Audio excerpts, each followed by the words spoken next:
Oke, baik. Bismillahirrahmanirrahim. Assalamualaikum warahmatullahi wabarakatuh. Baik, ini sebenarnya materi perhitungan ya, perhitungan stadion steril, terkhusus untuk isotonisitas dan osmolaritas.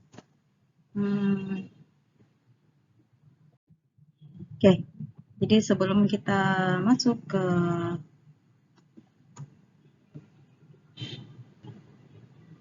perhitungan ya, kita harus pahami dulu bagaimana itu difusi dan osmosis. Oke, ini sebenarnya sudah saya jelaskan di kelas sebelumnya. Nah, jadi kalau difusi itu ya, jadi kita lihat gambar yang sebelah kiri ini yang saya ini ya, sebelah kiri. Ini adalah dua kompartemen yang terpisah oleh membran semi permeabel. Ya, nah di dua kompartemen itu terdiri atas dua cairan yang konsentrasinya berbeda. Ya, nah, kemudian, nah ketika terjadi difusi maka dia akan berubah seperti gambar yang di sebelah kanannya. Ya, jadi yang terjadi adalah bahan yang terdispersi atau terlarut itu berdifusi melalui membran semi permeabel, pindah ke kompartemen yang konsentrasinya lebih rendah. Sehingga yang terjadi di akhir difusi adalah kompartemen yang terpisah oleh membran semi permeabel tetapi konsentrasinya sama. Oke, itu untuk difusi. Nah, kita lihat untuk osmosis ini ya, yang gambar sugar molekul. Jadi sama,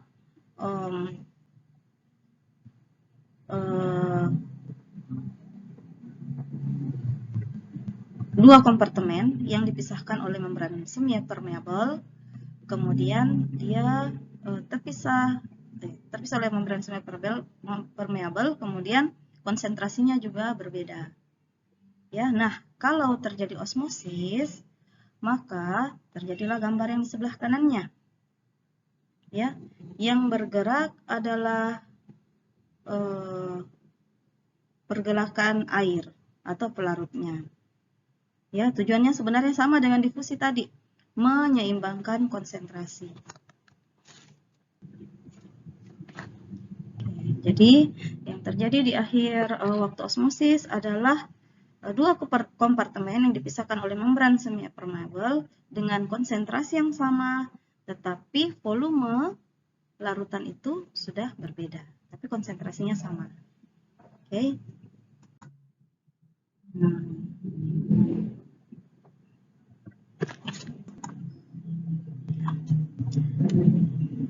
Perbedaan volume dari dua larutan pada kesetimbangan menghasilkan suatu tekanan yang disebut sebagai tekanan osmotik.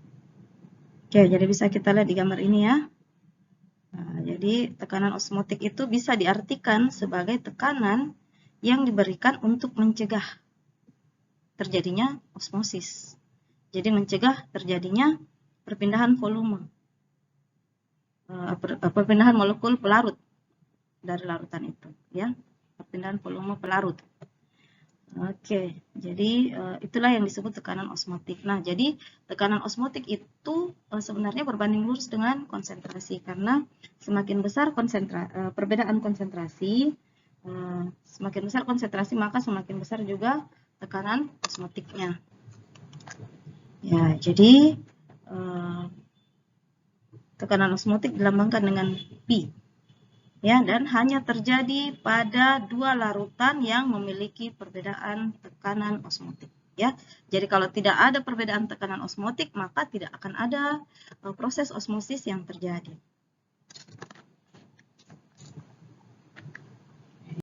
Lanjut, nah, isotonisitas. Apabila dua larutan memiliki tekanan osmotik yang sama, maka dikatakan kedua larutan itu bersifat isotonis. Untuk larutan obat, dikatakan isotonis apabila yang pertama tekanan osmotiknya sama dengan tekanan osmotik cairan tubuh, darah, cairan lumbal, air mata, dan nilainya itu sama dengan tekanan osmotik NaCl 0,9% D/V.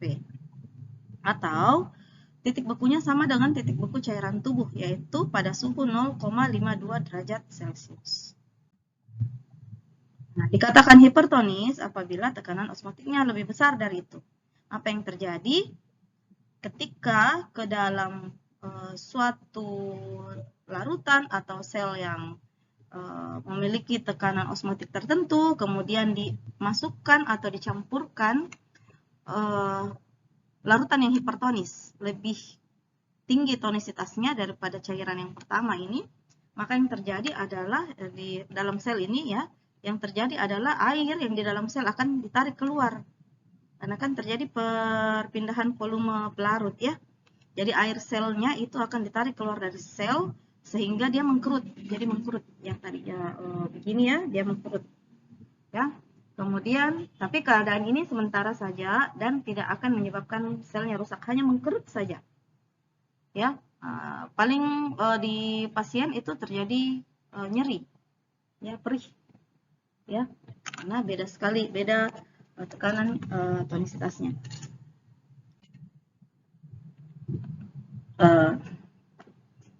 Kalau ke dalam sel tubuh dimasukkan atau dicampurkan larutan yang hipotonis, maka yang terjadi itu karena dia hipotonis ya, jadi anggaplah air sel ini lebih tinggi tonisitasnya daripada yang dari luar.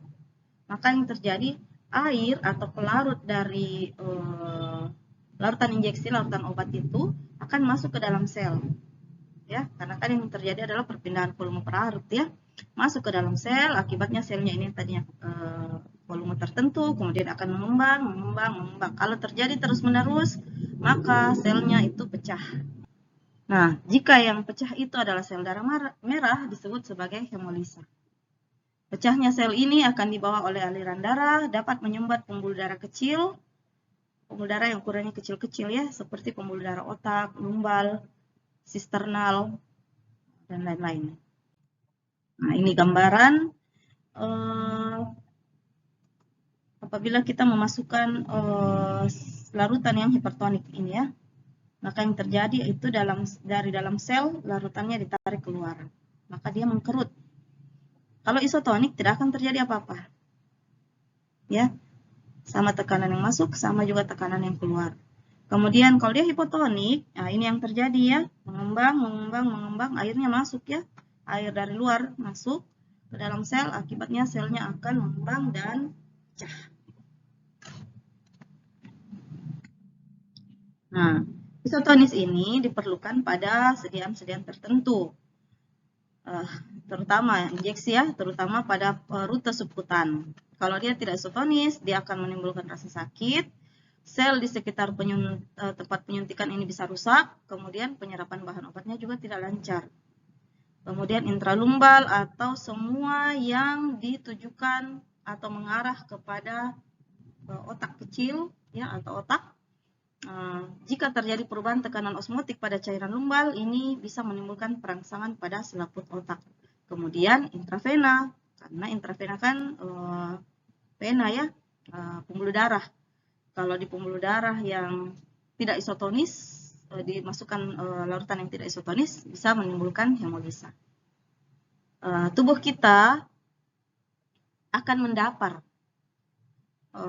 tekanan osmotik yang berbeda itu ya, pada penyuntikan selain ini tadi ya, subkutan, intralumbal, intravena, tubuh kita akan mendapar tekanan osmotiknya, mengencerkan tekanan osmotik itu, dan toleransinya itu, toleransi tubuh kita untuk menahan perbedaan tekanan osmotik itu adalah apabila injeksinya itu setara dengan tekanan osmotik NaCl 0,6 hingga 2,0% B/P. Ya, jadi kalau di bawah atau di atas itu tekanan osmotik dari cairan injeksinya, tubuh kita tidak bisa lagi mentoleransi. Oke, sekarang kita masuk ke perhitungan langsung ya. Oke. Jadi ini ada resep metadon HCl 10 mg dengan nilai PTB 0,101. Buatlah cairan isotonis menggunakan NaCl, NaCl ya, at 10 ml. Jadi seampulnya itu volumenya 10 ml. Oke, Di sini batch-nya adalah 100 ampul per batch. Nah, jadi kita hitung dulu berapa banyak ini ya. Jika akan dibuat 100 ampul, berapa banyak metadon yang ditimbang? Oke, kita hitung dulu berapa banyak volumenya. 100 ampul itu dikali 10 ml per ampul, itu sama dengan 1000 ml. Kemudian, untuk setiap sediaan itu ada volume tambahan. 100 ampul dikali 0,5 ml sama dengan 50 ml. Jadi ini volume tambahannya 50 ml. Kemudian di setiap produksi, sedang injeksi itu kita butuh volume pembilasan. Jumlah volume pembilasan ini tidak mengikat, seminimal mungkin. Yang penting bisa mencukupkan volume total ini sehingga mudah untuk dihitung. Ya, jadi kayak gini ya, 1000 ml, 50 ml, ini kan jumlahnya 1050 ml. Digenapkan sampai 1100 ml, itulah yang digunakan sebagai volume pembilasan. Jadi volume pembilasannya itu 50 ml. Oke, ini ketentuan volume tambahan yang dianjurkan untuk cairan encer dan untuk cairan kental di tiap kemasan injeksi sesuai volumenya.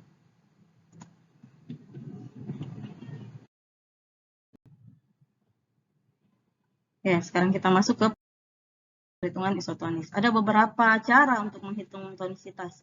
Cara pertama adalah metode krioskopik atau penurunan titik beku.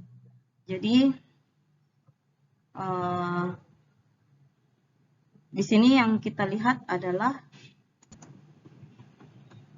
ya, jadi penurunan titik beku. Jadi ini dihitung berdasarkan atau menggunakan titik beku dari larutan obat. Ya, dari mana kita tahu PTB dari larutan obat itu? Dari hasil eksperimen atau hitungan teoritis.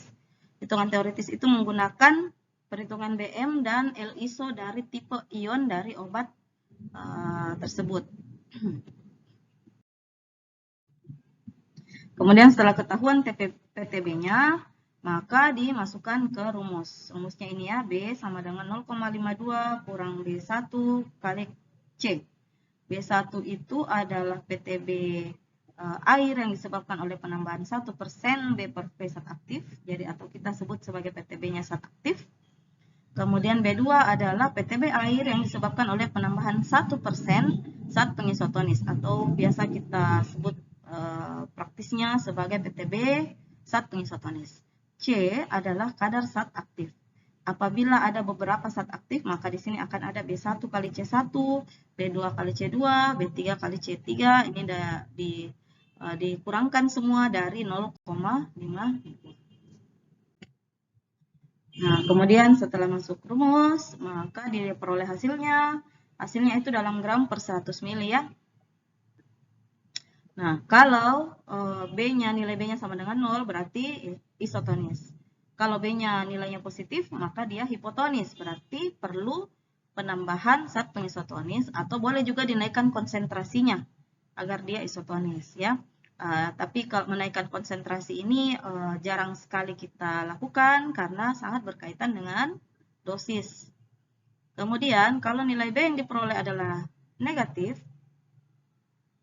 maka itu dikatakan dia hipertonis ya. Sebisa mungkin larutan injeksi yang disuntikan itu isotonis. Kalau tidak bisa isotonis, boleh sedikit hipertonis, tapi jangan sampai hipotonis. Itu ya.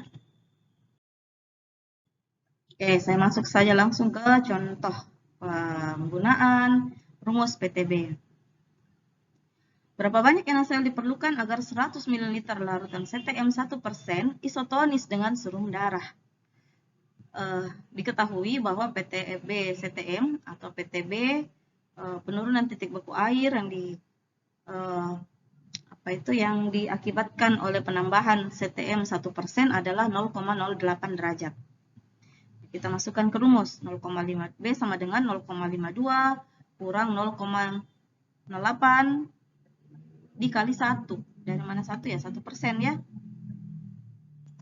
Nih, 1% CTM.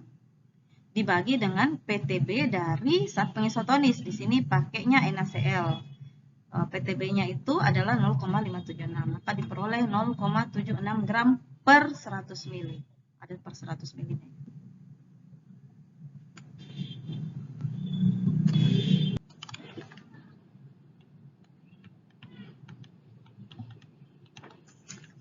Ml ya.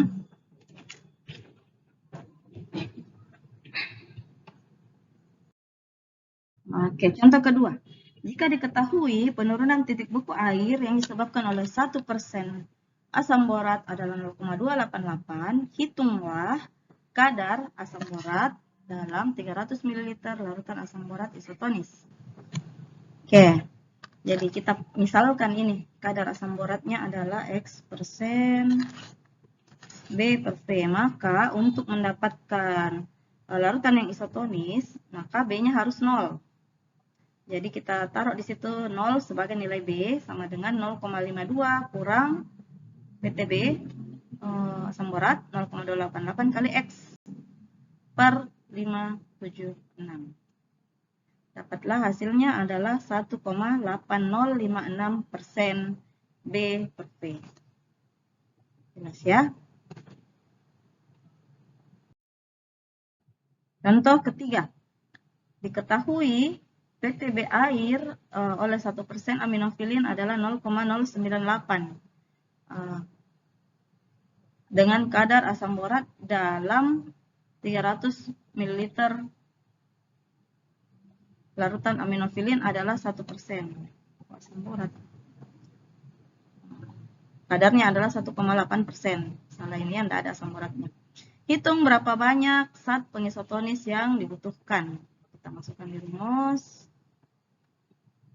Ya, ini langsung saja ya, dapatnya 0,5965 gram per 100 ml.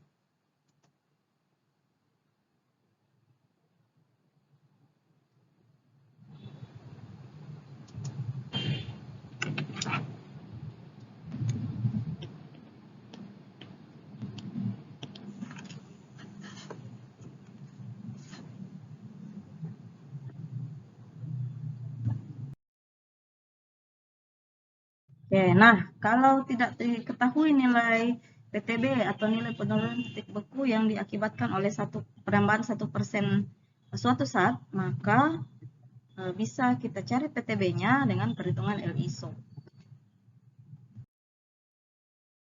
Ya. Jadi dilihat dari BM dan L-ISO-nya. Masih metode mikroskopik ya.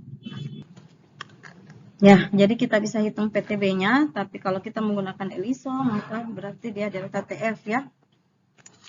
Jadi delta TF itu sama dengan PTB yang disebabkan oleh 1% B per V zat aktif.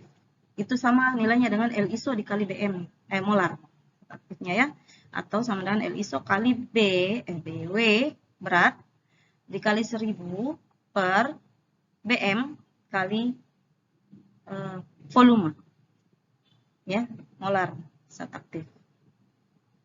Oke, kita masuk ke ya ini tabel L-ISO ya. Tabel L-ISO ini ya ini contoh apabila dia non elektrolit ya, artinya di dalam air dia tidak terdisosiasi menjadi ion. Maka nilai L-ISO-nya adalah 1,9. Contohnya sukrosa. Selain sukrosa ada non elektrolit lain ya. Jadi kalau memang dia tidak terdisosiasi atau terionisasi, maka dia dikategorikan sebagai non elektrolit. Kemudian kalau dia elektrolit lemah, contohnya fenobarbital, nilai L-ISO-nya 2. Kalau dia elektrolit divalen, 2 valensinya itu zinc sulfat contohnya ya. Jadi ketika dia terdisosiasi, dia menjadi divalen, 2 valensinya, zinc 2+ dan sulfat 2-. Atau dia adalah univalen elektrolit, nilainya adalah 3,4, contohnya NaCl. Ketika terdisosiasi, dia menjadi Na+, Cl minus, sama-sama univalen, satu valensi. Kalau dia unidivalen elektrolit, artinya ketika dia terdisosiasi, dia menjadi satu valensi dan dua valensi. Sodium, sodium itu atau Na ya, sodium min 1, dan sulfat 2, sodium Na plus dan sodium dan sulfat 2 min, dan seterusnya ya.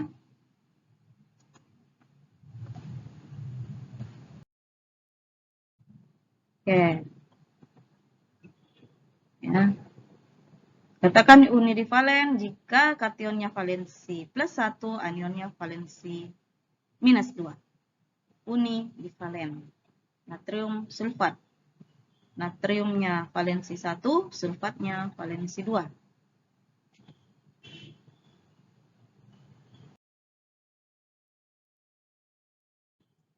Oke.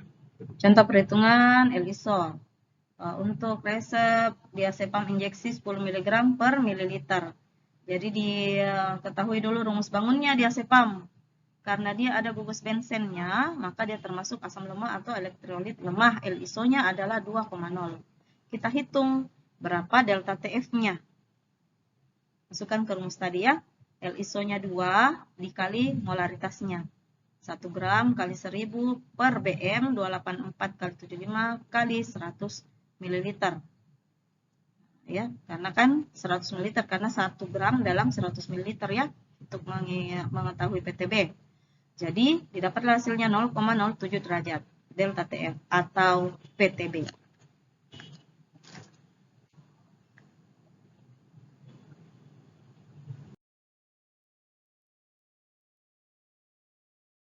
Ini berikut contoh lainnya ya.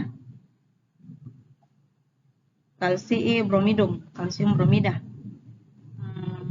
Kalsium 2 plus dan bromida min 1. Berarti dia univalen. Berarti univalen elektrolitnya ya. Nilai LISO-nya adalah 4,8. Masukkan ke rumus. Oke, dapatlah 0,24 derajat Celcius. Ini bisa digunakan sebagai PTB.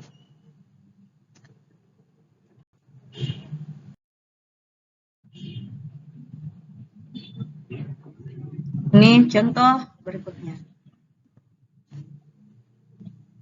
Nah, cara lain.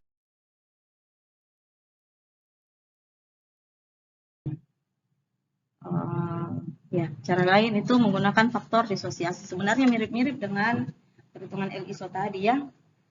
Hanya saja dia menggunakan rumus jadi ini dari farmakope Belanda. Oke, jadi caranya itu menggunakan rumus ya. Tekanan osmotik larutan sebanding dengan jumlah bagian-bagian dalam larutan. Ya, mirip tadi LISO ya. Dalam larutan encer dapat dikatakan bahwa garam-garam terdisosiasi sempurna. Contoh NaCl itu dia akan menjadi Na plus dan Cl minus. Ya, di dalam air. Jadi dari sebuah molekul NaCl terbentuk 2 ion. Jadi faktor disosiasinya adalah 2. Lebih tepatnya 1,8 karena ada sedikit kesetimbangan reaksi. Tapi kalau kita menghitungnya dengan nilai 2, itu tidak mengapa. Sudah dibenarkan. Nah, ini rumusnya ya. Rumusnya itu adalah MH per FH. Ya.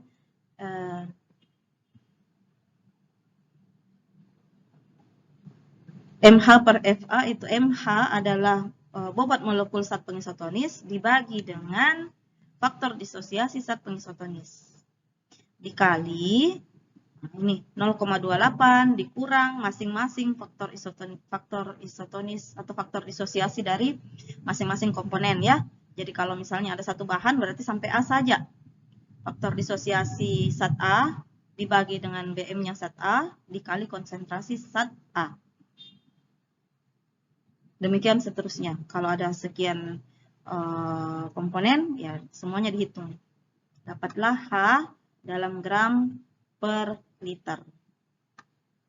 H itu adalah berapa banyak bahan pengisotonis yang dibutuhkan. Berikut harga MH dan FH untuk beberapa zat pengisotonis ya. Ada NaCl 32, natrium nitrat 47, glukosa 198, gliserol 81 dan etanol 43. Jadi selain bukan NaCl satu-satunya yang bisa dipakai untuk sebagai bahan pengisotonis, bisa juga kita pakai yang lain. Hanya saja yang lumrah atau yang lazim digunakan adalah NaCl. Berikutnya adalah glukosa. Sekian ya.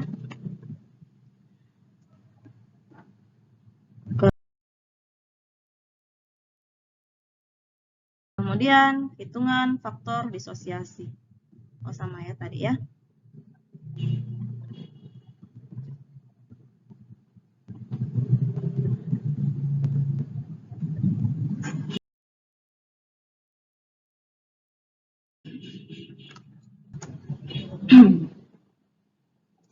Oke, ini berikut perhitungan faktor disosiasi yang lainnya untuk CTM 10 mg per mililiter.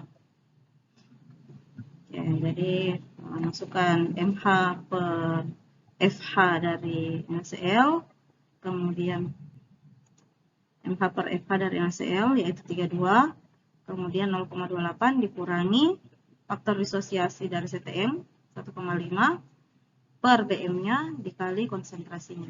Dalam gram per liter konsentrasinya ya kalau untuk faktor disosiasi.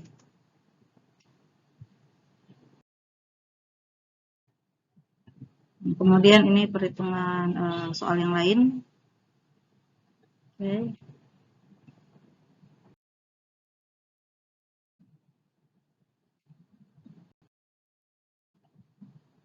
Nanti latihan lagi ya.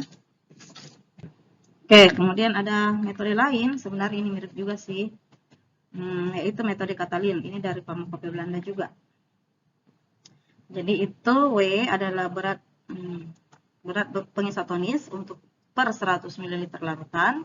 F-nya adalah faktor isotonis NaCl terhadap darah, bersama dengan partikel molekul zat terlarut per BM-nya. Kemudian persen B per P itu dalam gram per 100 ml, M itu BM dari zat, K adalah faktor disosiasi. M aksen adalah BM zat pengisotonis, K aksen adalah faktor disosiasi zat pengisotonis ya. Jadi kalau pakai NaCl maka BM dan K-nya dari NaCl. Kalau pakai yang lain ya pakai BM dan faktor disosiasi yang lain.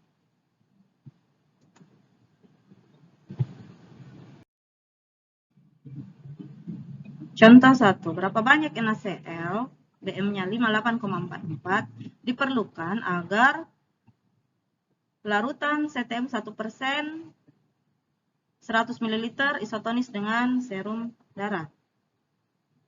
Oke, BM-nya 390,87. Kita masukkan perumusnya, F itu, nah nilai F-nya ini yang agak berbeda tadi 0,28, ini 0,031 di metode Katalin ya.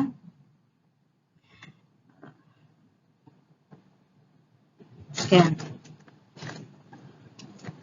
Jadi masukkan di rumusnya nilai konsentrasi dari CTM-nya adalah 1%, kemudian ini BM-nya dikali 1,5 asam lemah. Kalau ada beberapa komponen maka dikurangkan semuanya dari 0,031. Mirip tadi cara faktor disosiasi. Dikali 58,44 adalah BM dari NaCl dan K itu faktor disosiasi NaCl. NaCl kalau terdisosiasi dalam air dia menjadi Na+, Cl-. Jadi menjadi 2 ion yang sempurna, jadinya 2 ya. 1,8 juga bisa. Tapi kalau hitung 2 juga sudah benar. Dapatlah berapa itu? 0,79362 gram per 100 ml. Ya. Kemudian contoh 2 ada di formularium nasional, phenylephrine HCl, ada natrium edetasnya. Berapa banyak NaCl yang dibutuhkan supaya dia isotonis. Jadi dihitung dulu masing-masing konsentrasi komponen injeksi ini, kemudian nilai K-nya ditentukan, kemudian BM-nya diketahui, baru masukkan ke rumusnya.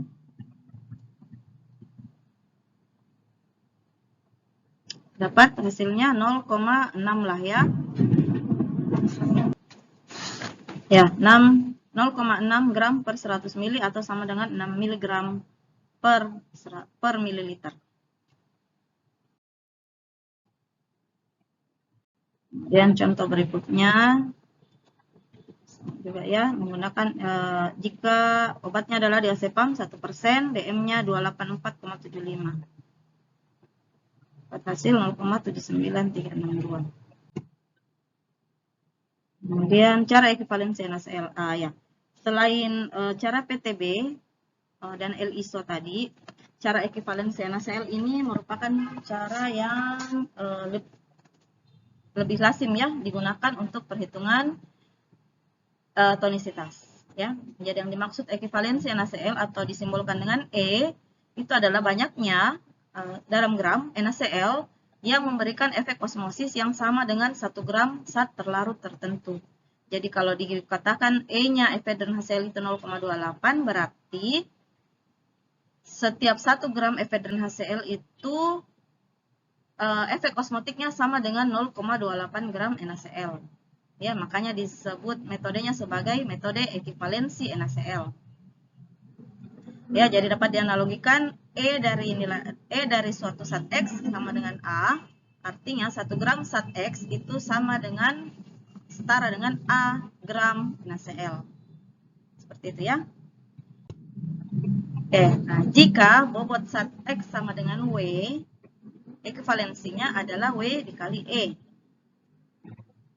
Nah, larutan yang isotonis itu adalah NaCl 0,9% B per V. Artinya tiap 100 ml NaCl itu setara dengan 0,9 gram NaCl. Jika bobot NaCl itu adalah W dikali E, ya kalau NaCl ya, W dikali E, maka volume yang isotonis adalah W dikali E dikali 100 per 0,9. 0,9 dari kesetaraan ini, ya, ini 100 dari volume 100 ml. Sehingga bisa kita rumuskan V sama dengan W dikali E kali 100 per 0,9 atau W dikali E, bobot dikali ekuivalensi, dikali 111,1.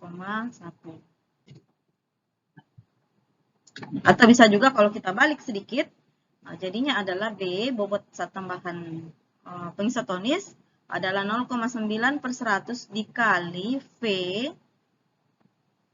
ya, V-nya ke sebelah, jadi kurang W dikali E, bobot dikali ekuivalensi. Ya. Oke, jadi sama 3 jenis keadaan osmotiknya. Isotonis kalau B-nya 0, hipotonis kalau positif, hipertonis kalau negatif. Langsung saja masuk ke contoh. Dalam satu formula terdapat zinc klorida 0,7%, phenylephrine 0,1. Oke, baik, ini contoh perhitungan nilai ekuivalensi NaCl. Dalam satu formula terdapat zinc klorida 0,7%, E-nya 0,16, phenylephrine 0,1%, dan asam borat 1,1%. Nah, jadi dianggap larutan itu dibuat 100 ml. Bobot NaCl dalam larutan yang isotonis adalah 0,9 gram per 100 ml kali 100 ml, sama dengan 0,9 gram. Kemudian zat N klorida dalam formula setara dengan NaCl dengan bobot 0,7 gram per 100 ml, 0,7% ya, kali 100 ml dikali ekuivalensinya, sama dengan 0,112. Jadi ini adalah 0,9. Ini acuannya kita. Ini yang isotonis, ya. Nah, di dalam formula kita ada zat NCl2, phenylephrine, dan asam borat. Zat NCl2 nilai ekuivalensinya setara dengan 0,112 gram NaCl. Fenilefrid setara dengan 0,032 gram NaCl. Asam borat setara dengan 0,55 gram NaCl. Sehingga untuk bisa isotonis, maka yang isotonis ini, larutan yang isotonis itu 0,9 dikurangi dengan 0,112, 0,032, dan 0,55.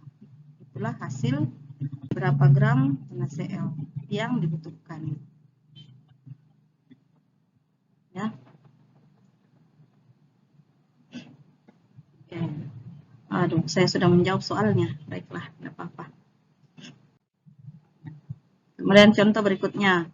Ampicillin natrium 0,1 dalam 5 mili, isoniazid 0,05. Cari dulu konsentrasinya masing-masing. Ya. Dikali W-nya. Ya. Jadi dalam 5 mili, NaCl yang dibutuhkan supaya diisotonis adalah 0,045 gram. Sedangkan dari komponen sediaan itu adalah 0,1 kali 0,16 ditambah 0,05 kali 0,25, yaitu 0,0285 gram per 5 mili. Sehingga untuk isotonis dibutuhkan 0,045 gram dikurangkan dengan 0,0285 gram untuk 5 ml. Jadi kalau untuk per batch, hitung sendirilah. Kemudian cara grafik ini terdapat di Farmakope edisi 1, jadi tinggal langsung diplotkan jumlah bahannya dengan ya jumlah komponen-komponen bahannya, kemudian ditarik garis di grafik itu, kemudian ketemulah berapa NaCl yang harus ditambahkan agar dia isotonis. Demikian ya. Oke. Untuk perhitungan ini tidak ada cara lain selain banyak-banyak latihan. Ya, jadi ada beberapa soal di sini, satu dan soal yang tadi ya, nanti kerjakan untuk latihan. Kemudian kita masuk selain isotonisitas ada namanya osmolaritas. Nah, osmolaritas atau osmol ya, etiket pada larutan yang diberikan secara intravena, makanan bergizi atau elektrolit dan injeksi manitol disyaratkan untuk mencantumkan kadar osmolar. Keterangan kadar osmolar etiket itu membantu memberi informasi apakah larutan tersebut hipoosmotik, isoosmotik, atau hiperosmotik. Satuan kadar osmolar itu sama dengan miliosmol atau MOSM simbolnya. Ini kadar osmolar ideal dalam larutan itu bisa ditentukan dengan rumus ini ya, miliosmol per liter sama dengan berat bahan obat per liter kali N dibagi bobot molekulnya dikali 1000. Nah, kalau dia di atas 350 itu hipertonis, 329 hingga 350 sedikit hipertonis, dan seterusnya. Ini tabel hubungan osmolaritas dan isotonisitas. Ini contoh soalnya ya. Ada infus mengandung KCl 2,98 gram per liter dan dextrosa 42,09 gram per liter. Osmolaritas KCl-nya dihitung dulu. W beratnya bahan 2,98 gram dikali 1000 dikali 2. Kenapa 2? Itu adalah ion 2 ion yang dilepaskan ketika KCl larut, K plus dan Cl minus. Dibagi dengan BM-nya 74,55, 79,95 miliosmol per liter. Kemudian osmolaritas dextrosa. Dextrosa ini tidak terionisasi, dia molekul ya. Jadi N-nya itu nilainya 1. Ya, jadi tidak terionisasi ketika dia terlarut dalam air. Miliosmolnya itu konsentrasinya 42,09 gram kali 1000 kali 1 N-nya dibagi BM. Dapatlah 212. Miliosmol per liter dari total larutan tersebut adalah 79,95 tambah 212,36.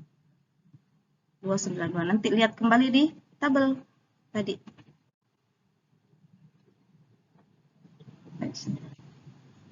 Oke.